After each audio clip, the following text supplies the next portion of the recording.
बिस्मिल्लाहिर्रहमानिर्रहीम बिस्मिल्लाहिर्रहमानिर्रहीम। अज़ीज़ तलबा अस्सलाम वालेकुम। उम्मीद है आप सब लोग खैरियत से होंगे। अल्लाह पाक आपको ज़िंदगी के हर मैदान में कामयाब करे। अगर आप मेरे चैनल पर नए हैं तो मेरे चैनल को सब्सक्राइब करें, लाइक करें और शेयर भी करें। आपके सिलेबस के मज़ामीन में से एक अहम मज़मून जो है वो वालिदैन की अताअत है, या आ सकता है वालिदैन की खिदमत या वालिदैन का एहतराम। तो आज हम इस मज़मून के अहम नुकात देखेंगे, क्योंकि अगर आपके ज़हन में किसी भी मौजू के बारे में कोई अहम नुकात हो तो आप जो है मज़मून जो है आसानी से लिख सकते हैं। तो पेपर में भी आपको जो मज़मून आता है उसके साथ उसके 4 या 5 जो है अहम नुकात या उसके साथ लिखे होते हैं इशारात की मदद से कि मज़मून लिखें, ताकि जो है तलबा जो है उन इशारात की मदद से मज़मून लिख सकते हैं। अक्सर कोई ऐसा भी टॉपिक आ जाता है जो आपको उसके बारे में नहीं होता, लेकिन जब वो नुकात लिखे हुए होते हैं तो आप आसानी से वो मज़मून लिख लेते हैं। तो आज हम जो है वालिदैन का एहतराम या वालिदैन की खिदमत, इसके जो हैं अहम नुकात देखेंगे। इसके हवाला जात अशार और कुरान और सुन्नत के जो है हवाला जात वो भी हम देखेंगे। तो इस्लाम में जो है हकूकुल इबाद पर बहुत ज़ोर दिया गया है। हकूक़ 2 तरह के होते हैं, हकूकुल्लाह और हकूकुल इबाद। तो हकूक़ अल्लाह का जो है ताल्लुक़ है वो सिर्फ़ अल्लाह है। अगर अल्लाह ताला चाहे तो माफ़ कर सकता है, लेकिन हकूकुल इबाद जो हैं उस वक्त तक माफ़ नहीं होते जब तक बंदे खुद ना माफ़ कर दें। तो हकूकुल इबाद में जो है वालिदैन का हक़ जो है वो सबसे पहला है। तो वालिदैन जो हैं वो हमारे हुस्न सलूक के सबसे ज़्यादा मुस्तहिक़ हैं। उनकी खिदमत हमारी दुनियावी और आखिरी कामयाबी का सबब बनती है। तो हमारे वालिदैन के हम पर इतने ज़्यादा एहसानात होते हैं कि हम चाहें भी तो हम उनकी जो बेमिसाल जो है शफ़क़त है, उनकी मोहब्बत है, उसका सिला नहीं दे सकते। तो हम इसके देखते हैं कि ये अहम नुकात कौन कौन से हैं, ताकि इनकी मदद से आप जो है मज़मून आसानी से लिख सकें। पहला है कायनात की तख्लीक, मोहब्बत की तक़सीम, अताअत के मानी, वालिदैन एक नेमत, बचपन से नशोनुमा, अपनी ज़रूरियात कुर्बान करते हैं, तालीम व तरबियत, शादी के अखराजात, इस्लामी तालीमात में वालिदैन की अताअत, वालिदैन की खुशनुदी, अल्लाह की खुशनुदी, वालिदैन की दुआ और बद्दुआ, वालिदैन की नाफरमानी, इस्लामी मुआशरा और वालिदैन के हकूक़, वालिदैन का मकाम, बाप का मकाम, वालिद की मोहब्बत और शफ़क़त, माँ का मकाम, माँ की गोद एक मदरसा। तो ये अहम नुकात हैं। अब देखें वालिदैन के हकूक़ में क्या क्या आ जाते हैं। उनका एहतराम और इज़्ज़त, मोहब्बत और उल्फ़त, उनकी अताअत, उनकी फर्माबरदारी, उनकी ज़ियारत करना, उनकी खिदमत, उनकी फ़िक्र, राहत और आराम की फ़िक्र करना, उनकी ज़रूरियात को पूरा करना। तो ये वालिदैन के हकूक़ में आ जाते हैं।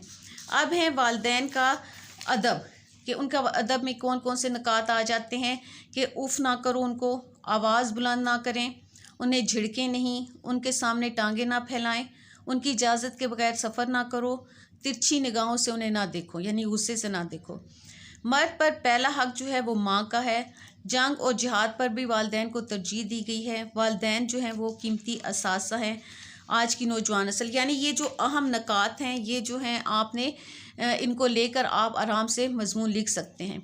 अब जो है वालिदैन की वफ़ात के बाद उनके हकूक़, रहमत और बख्शिश की दुआ करना, उनके रिश्तेदारों की इज़्ज़त, सवाब के लिए कोई अमल, उनका कर्ज़ अदा करना, उनके पास मौजूद अमानत को वापस लौटाना, फातिहा ख़्वानी करना और उनकी जो जायज़ वसीयत है उस पर अमल करना।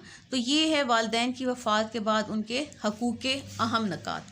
अब हम देखते हैं हवाला जात अशार। हवाला जात अशार जो हैं ये आपके मज़मून को जो है ख़ूबसूरत बनाते हैं। तो इसमें भी आप ये काफ़ी, इसमें मैंने हवाला जात अशार दी हैं, तो आप देख लें जो आपको अच्छे लगें या जो आप आसानी से याद कर सकें, तो आप उसमें मज़मून को हवाला जात अशार उसमें लाजमी लिखें। पहला देखें, मेरी माँ का मिजाज मत पूछो, सिर्फ बातों से मान जाती है। ये सोच कि माँ बाप की खिदमत में लगा हूँ, इस पेड़ का साया मेरे बच्चों को मिलेगा। मुझको छाँव में रखा और ख़ुद भी वो जलता रहा, मैंने एक फ़रिश्ता बाप की परछाई में देखा। अज़ीज़ मुझे रखता है वो रगो जाँ से, और ये बात सच है कि मेरा बाप कम नहीं मेरी माँ से। उनके होने से बख्त होते हैं, बाप घर के दरख्त होते हैं। माँ से बढ़कर कोई नाम क्या होगा, इस नाम का हमसे एहतराम क्या होगा। जिसके कदमों तले जन्नत है, उसके सर का मकाम क्या होगा। तो अगला देखें, बाप जीना है जो ले जाता है ऊंचाई तक, माँ दुआ है जो सदा साए फगन साथ रहती है। भूल न जाना मेरे बच्चों, जब तक मुझ में जान बाकी थी, खून रगों में दौड़ रहा था, खैर तुम्हारी मांगी मैंने, मेरा हर एक सांस दुआ था। यानी ये जो माएँ हैं ये अपने बच्चों के लिए जो है वो दुआ करती हैं। रोक लेता है बुलाओं को वो अपने ऊपर, माँ का आंचल मुझे जिब्रील का पर लगता है। अगला देखें, ये भी माँ की दुआ ही है।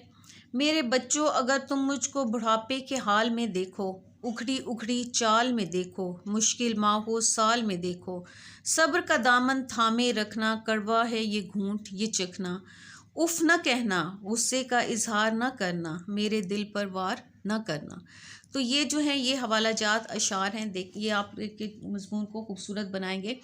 अब हम देखते हैं इरशादात कि कुरान पाक में वालिदैन की इताअत का क्या इरशाद है और हुजूर सल्लल्लाहु अलैहि वसल्लम का क्या इरशाद है। तो कुरान मजीद में वालिदैन की इताअत, उनकी खिदमत, उनके हुस्न सलूक पर बहुत ज़ोर दिया गया है। इरशाद है, तर्जमा, मेरे रब ने यह फ़ैसला कर दिया है कि तुम अल्लाह के सिवा किसी की इबादत ना करो और माँ बाप के साथ अच्छा सलूक करो। इसी तरह कुरान मजीद में वालिदैन के हवाले से दुआ है कि ए मेरे परवरदिगार, उन पर रहम फरमा जिस तरह उन्होंने रहमत व शफ़क़त से मुझे बचपन में पाला था। और ये दुआ तो नमाज का मुस्तकिल हिस्सा है कि हम नमाज में हर दुआ में नमाज में ये दुआ मांगते हैं, रब्बना नग़फ़िर ली वाली वाली दैया, यानी ए हमारे परवरदिगार मुझे बख्श दे और मेरे वालिदैन को भी। तो ये कुरान पाक के हवाले से थी वालिदैन की जो है अताअत के बारे में इरशादात। और भी हैं, जैसे वालिदैन के साथ हुस्न सलूक करो, हमेशा अपने वालिदैन की खिदमत करने में पहल करो। और हमने इस तरह है कि इंसान को जो है अपने वालिदैन से नेक सलूक की जो है हर जगह पर हदायत की गई है। इसी तरह हुज़ूर सल्लल्लाहु अलैहि वसल्लम ने भी फरमाया कि अगर कोई शख्स अपने बाप को आता देखे तो बाप के आने की खुशी में उसके चेहरे पर जो मुस्कुराहट आ जाए तो इस मुस्कुराहट के सिले में अल्लाह ताला को जो है उसकी ज़िंदगी के तमाम गुनाह माफ़ कर देता है। इसी तरह एक और जगह हुज़ूर सल्लल्लाहु अलैहि वसल्लम ने इरशाद फरमाया, वो शख्स ज़लील हो जाए, फिर ज़लील हो जाए और फिर ज़लील हो जाए जिसने वालिदैन को या एक को बुढ़ापे में पाया और जन्नत में ना गया। तो हुज़ूर सल्लल्लाहु अलैहि वसल्लम का इरशाद है कि बाप की नाराज़ी अल्लाह की नाराज़ी है और बाप की खुशनुदी जो है वो अल्लाह की खुशनुदी है। इसी तरह हुज़ूर सल्लल्लाहु अलैहि वसल्लम ने इरशाद फरमाया, जन्नत माओं के कदमों तले है। यानी अगर हम अपने वालिदैन को राज़ी रखेंगे तो हम जो है दीन में भी और दुनिया में भी कामयाब होंगे। तो सबसे बड़ी इबादत माँ बाप की है खिदमत, सबसे बड़ी सआदत माँ बाप की है खिदमत। तो ये जो है ये कुरान पाक के और हदीस के जो हैं हवाला जात हैं और दूसरे माँ बाप की जो है खिदमत के हवाला जात अशार हैं। तो और भी आप लोग काफ़ी सारे लिख सकते हैं, जो जैसे कि ये है कि जो खिदमत न की तूने माँ बाप की तो फिर ज़िंदगी है तेरी पाप की, या माँ की दुआ जन्नत की हवा। इसी तरह और भी है कि माँ बाप का जिसे ना बुढ़ापे में हो ख्याल, इस ना समझ बेटे की किस्मत उलट गई। तो इस तरह के आप जो हैं काफ़ी सारे जो हैं आप हवाला जात अशार उनके जो है कुरान और हदीस की रोशनी में जो इरशादात हैं वो आप लिख सकते हैं। क्योंकि जो है वालिदैन की अताअत जो है उससे इंसान दुनिया में भी कामयाब होता है और आखिरत में भी। तो वैसे भी जो है औलाद पर माँ बाप के हुकूक कैसे हैं उनका अदा करना जो है औलाद के लिए बहुत बेहतर है। जहाँ वो अपने वालिदैन की अताअत फरमाबरदारी और खिदमत गुजारी में वो जो वक्त गुजारते हैं तो दुनिया में जो है औलाद भी उनके साथ फिर ऐसा ही सलूक करेगी और उनका बुढ़ापा भी फिर अपने वालिदैन की तरह ही अच्छा गुजरेगा। तो दोनों जहानों की कामयाबी के लिए, अगर हमें दोनों जहानों में कामयाबी चाहिए तो हमें अपने वालिदैन की अताअत करनी चाहिए, उनकी खिदमत करनी चाहिए, उनकी इज़्ज़त करनी चाहिए और हर हाल में उनका ख्याल रखना चाहिए। उम्मीद है आप लोगों को ये अच्छे लगे होंगे हवाला जात, इनके अशार जो हैं वालिदैन के हुकूक के बारे में या वालिदैन की खिदमत के बारे में और कुरान और हदीस की रोशनी में जो हवाला जात हैं। तो उम्मीद है आप लोगों को अच्छे लगेंगे और आपके मज़मून को लिखने में काफ़ी फ़ायदा देंगे।